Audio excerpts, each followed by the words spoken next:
Chart के लिए फिर काफ़ी दिनों बाद बनाई जा रही है, क्योंकि कुछ तबीयत मेरी खराब थी, मैं 4-5 दिन से आ नहीं रहा था। देखिए, तो भी चल रहा हमारा ट्रांसलेशन में जो हमारे टेंसेस चल रहे हैं, टेंस में प्रेजेंट, इंडेफिनिट, पास्ट इंडेफिनिट और फ्यूचर इंडेफिनिट आप लोगों को करा दिया गया। आज हम बात करते हैं प्रेजेंट कंटीन्यूअस टेंस की।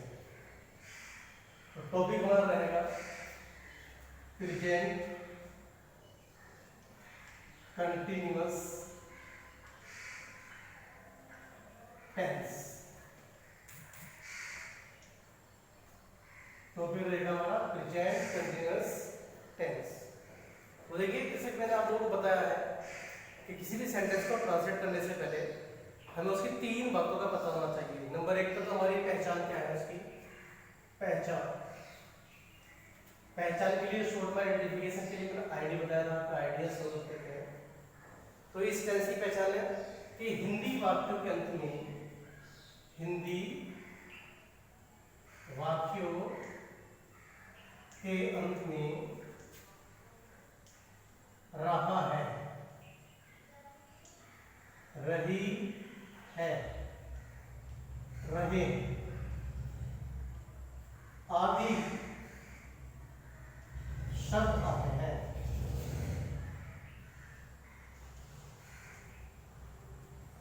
यानी कि प्रेजेंट में वर्तमान हो गया, कंटीन्यूअस का मतलब लगातार, यानी कि वर्तमान यदि कोई कार्य लगातार जारी है तो प्रेजेंट कंटीन्यूअस का मतलब लगातार। पहचान के लिए लिख दिया गया है कि रहा है, रही है, रहे हैं, इस तरह के शब्द इसमें आप लोगों को देखने के लिए मिलेंगे। अब क्या है इसकी हेल्पिंग वर्ब, जिसे हम बोलते हैं हिंदी में सहायक क्रिया। तो सहायक क्रिया के बारे में काफी विस्तार से आप लोगों को बताया गया है। इसकी जो सहायक क्रिया होती है वो होती है इज आर एम। अब देखिए, इसमें 3 वर्ड है, इज, आर और एम। क्या फंक्शन है इनका? अभी आपको नंबर पढ़ाया जाएगा, नंबर। तो नंबर में आप लोगों को चलेगा पता कि वहां हमारा नंबर होता है 2 तरह का होता है, जिसमें 2 प्रकार का होता है, एक सिंगुलर एक प्लूरल। तो उसी के आधार पर है कि एक वचन करता है, एक वचन करता, तो वहां हम इसका प्रयोग करेंगे। इसका इसका प्रयोग करेंगे। यदि बहुवचन करता है, बहुवचन करता है, तो बहुवचन कर्ता में हम आर का प्रयोग करेंगे। आर इसका मतलब होता है एक के लिए, ये है एक से अधिक के लिए।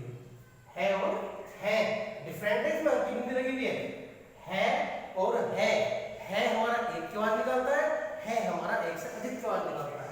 अब यदि मैं शब्द है के लिए हम प्रयोग करेंगे एम। इसका मतलब होता है हूं। क्या मतलब होता है? हूं।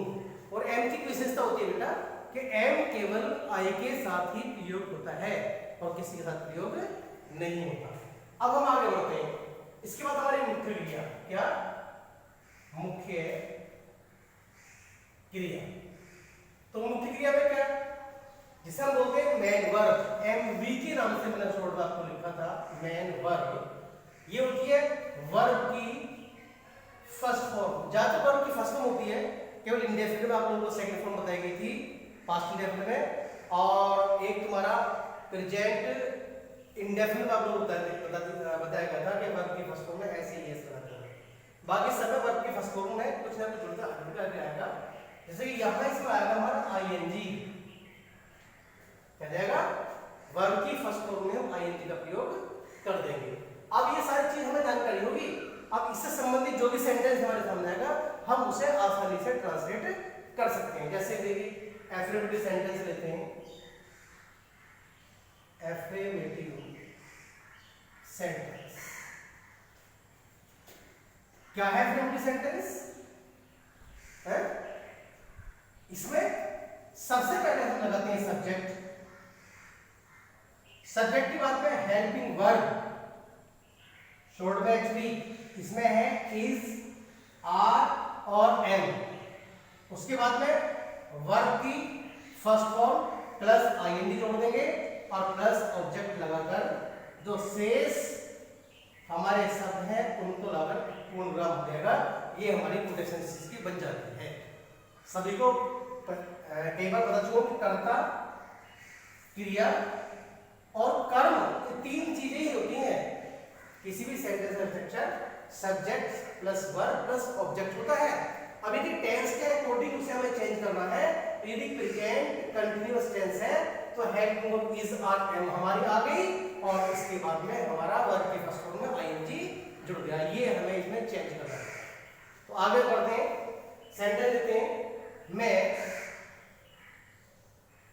अपना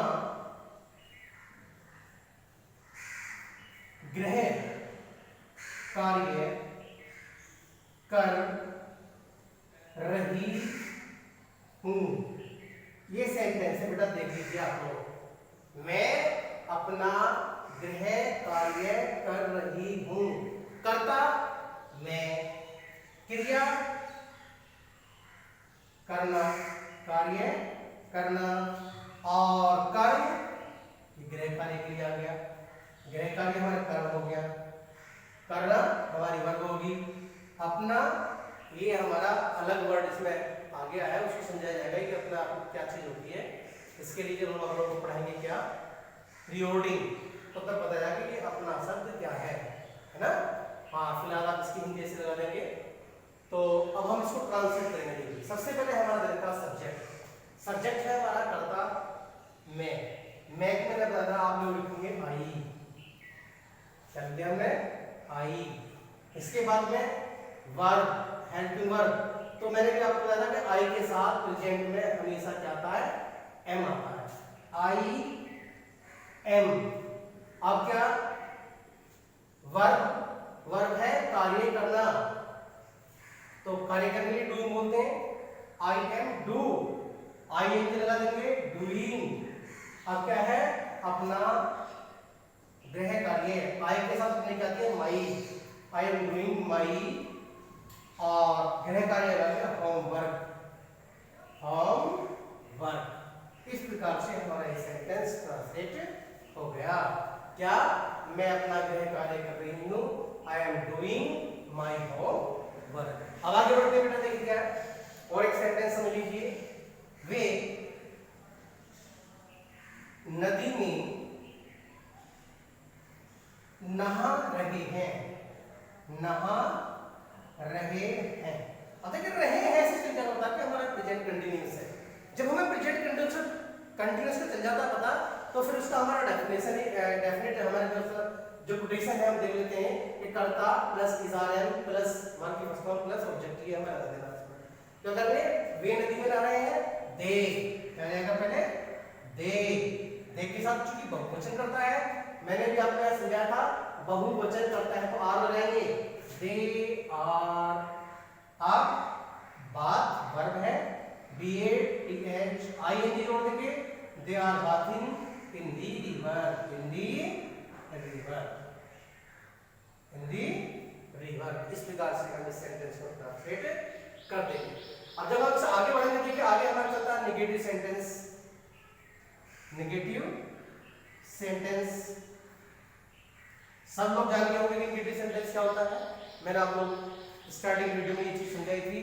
नेगेटिव सेंटेंस के अंतर्गत क्या होता है बेटा कि नेगेटिव सेंटेंस में सहायक क्रिया के साथ नोट का प्रयोग और होता है। तो पहले आ जाएगा हमारा सब्जेक्ट, सब्जेक्ट के बाद में इज, आर ऑब्लिक एम, इसके बाद हम नोट लगा देंगे और नोट के बाद में वर्ब की फर्स्ट फॉर्म में आईएनजी ऐड कर देंगे और वर्ब की फर्स्ट फॉर्म में आईएनजी का ऐड करने के बाद में ऑब्जेक्ट हमारा आ जाएगा। देखिए क्या सेंटेंस लेते हैं, क्या हम अंग्रेजी नहीं पढ़ रहे हैं,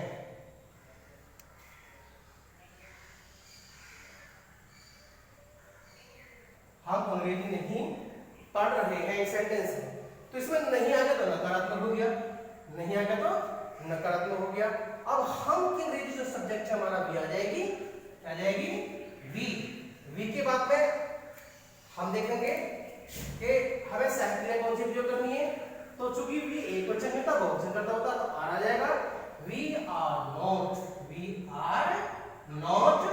अब यहाँ देखिए, यहाँ थोड़ी बच्चे गलती करते हैं, अंग्रेजी नहीं पढ़ रहे हैं, पढ़ रहे, तो यहाँ रीड आएगा, read, read, R E A D I N G. We are not reading English, E N G L I S H.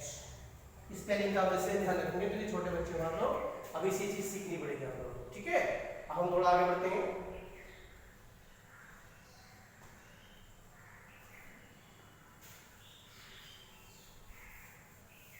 Note करते रहेंगे आप लोग ध्यान से, और मेहनत से समझते रहेंगे भाई, क्योंकि जितनी मेहनत आप लोग करोगे तो उतना ही आपको उसका फल ईश्वर देगा। मेहनत का फल भी बेकार नहीं रहता भाई। देखिए आगे बढ़ते हैं। नेगेटिव की बात यदि इसमें नेवर आया तो वही लगा देंगे कि वी आर नेवर, नोट हट जाएगा, नेवर रीडिंग इंग्लिश। हालांकि नेवर का वर्ड बहुत कम से प्रयोग होता है। अब अगर देखिए क्या इंटरगेटिव सेंटेंस, इंटरगेटिव सेंटेंस, भाई इंटरगेटिव सेंटेंस आप लोगों को सिखाया गया था कि इंटरगेटिव सेंटेंस क्या होता है।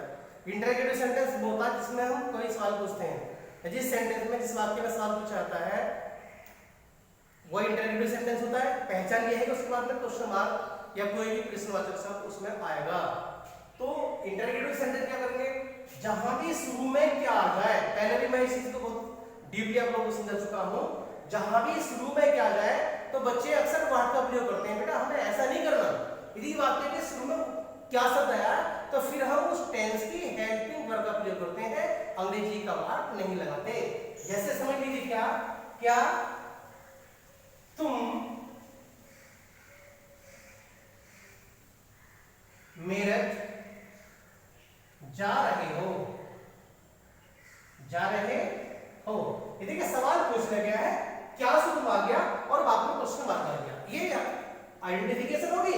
ये इसकी डेफिनेशन है कि शुरू में क्या सवाल पूछा रहा तो हमारा क्या हो गया, इंटरगेटिव सेंटेंस है। बाद में भी क्या आ सकता है तो भी इंटरगेटिव सेंटेंस है, लेकिन ये इंटरगेटिव सेंटेंस चूंकि बता दिया था दो तरह का होता है, एक जिनमें शुरू में क्या आता है, एक जिनमें बीच में क्या आता है। तो इसको कैसे ट्रांसलेट करेंगे हम, अभी क्या करते हैं, मैंने अभी फिर आपको रिमाइंड करा रहा हूं कि बच्चे क्या करते हैं, इस कैटेगरी वाट लगाते हैं। वाट नहीं लगानी, जो भी हमारा टेंस है उसके अकॉर्डिंग हमें यहाँ हेल्पिंग वर्ब लगानी है। टेंस हमारा है क्या, रहा है, रही है, इसकी हेल्पिंग होती है इज, आर, एम। अब देखिए सब्जेक्ट है हमारा बहुवचन करता है यू, तो आर यू क्या लगा देंगे, आर यू, आर यू। अब वर्ब आ जाएगी going to Meerut, are you going to Meerut, question mark याद रखिएगा। तो ये हमारा हो गया इंटरगेटिव सेंटेंस। और भी एक सेंटेंस हम ले सकते हैं कि इसमें क्या क्या राम और श्याम, क्या राम और श्याम क्या क्रिकेट खेल रहे हैं, क्रिकेट खेल रहे हैं। देख लीजिए सवाल पूछा था, शुरू में क्या आ गया, इंटरगेटिव सेंटेंस है। क्या करेंगे, हमें यहाँ साहित्य लगानी है, एक वचन करता बहुवचन करता नहीं बोलना था कभी भी। राम और श्याम दो है, आप यहाँ राम को नहीं लेंगे ना श्याम को लेंगे, बल्कि राम और श्याम दे हो गया, बहुवचन करता हो गया।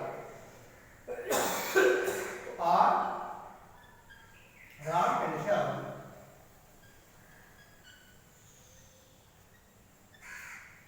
Playing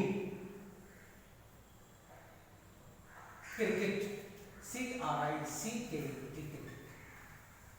are Ram and Shyam playing cricket. तो इस प्रकार से हम इस इंटरगेटिव सेंटेंस को ट्रांसलेट कर लेंगे, ठीक है बेटा।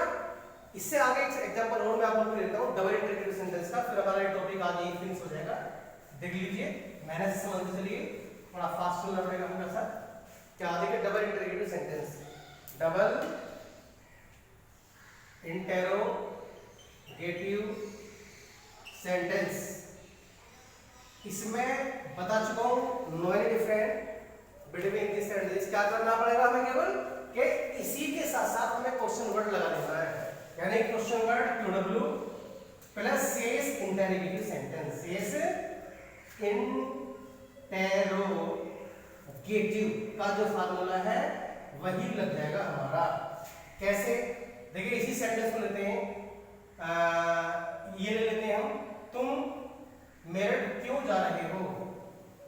तुम मेरठ क्यों जा रहे हो?